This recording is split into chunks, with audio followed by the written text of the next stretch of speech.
funny thing with Session Zeros is that everyone's going to run it vastly differently, like D&D itself. You go from one table, it's going to look one way, you go to another table, it's going to look a completely different way. So, since I already talked about why Session Zero matter, I just want to go over how I run Session Zeros to give you a better idea and potentially spawn ideas of your own on how you can run Session Zeros for your own games. So my Session Zeros tend to come in 3 parts. They also operate as a bit of a campaign proper hype up, as well, we're just getting ready for the campaign. It's a chill, hangout session. We typically get an idea what the characters could be, as well as even the potential story. Number 1, the pitch. By this point, the party has really gotten the pitch. They've gotten it in text form, but here I want to go over it again. Generally, what to expect from the campaign, as well as general tone, the social contract again, and also campaign guidelines. Always assume that, well, just because you send a document out doesn't mean that everyone technically read it, so best cover your bases and go over everything again. This will also make sure that everyone is on the same page. Number 2, character creation. Yeah, we do character creation at the table, especially if we're rolling dice for stats.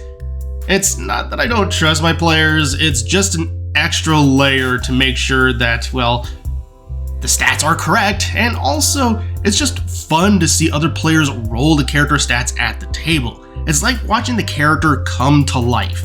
If you're doing point buy, this is something that can technically be more done outside of the table. In fact, I kind of encourage it because, well, it's not as interesting to see people do math as it is to see people roll the dice. From there, it's basically just one by one by one. Each player creates their character, and from there, they slowly build it. They add feats, they add spells, based upon the level that they're starting at, and, well, I just go around answering any questions that they may have. And kind of as mentioned, one of the reasons why I like doing this at the table is that it's just fun to watch the characters come to life.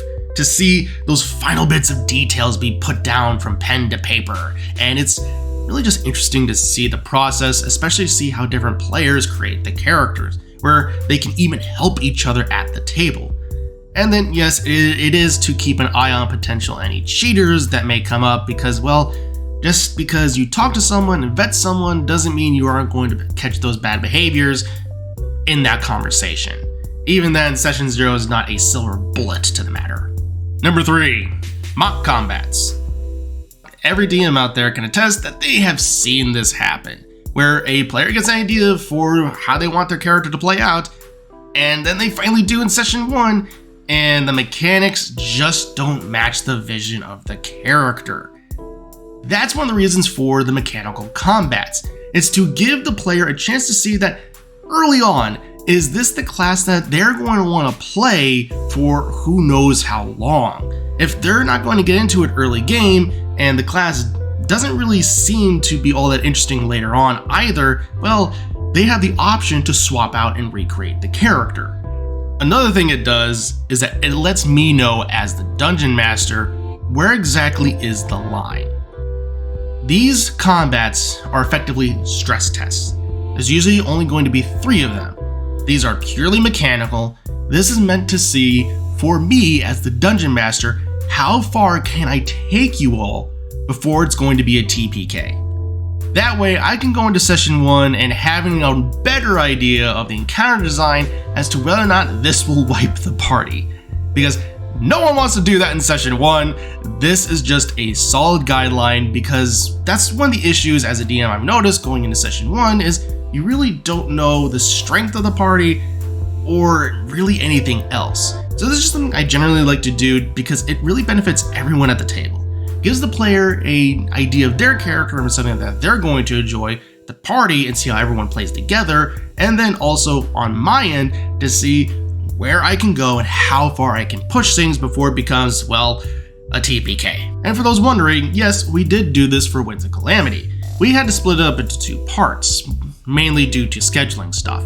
The first part was, as described, it was a campaign pitch, as well as general expectations for how things were going to go on stream. And then secondly, it was the character creation. Everyone rolled their characters, we talked different things. Scissory didn't roll super well on her first stats and rolled decently well on her second stats, if I recall correctly. It's been a while. And then the second part was actually a full-on one-shot, where we ran the Wolves of Welton, but since it's Zelda, I had it be the Wolves of Ordon. Little fun detail there. The reason we ran it is because we wanted to make sure that we were all going to play well together, that the players would enjoy my DMing style, and that we generally got a gist of how everyone played. This is also something I encourage you to do if you have a brand new group of players at the table. Run a one-shot. Don't just jump right into the campaign or session 0, maybe have it be a part of the session 0, where you just run a one-shot with the characters that are going to play and see if the play styles mesh.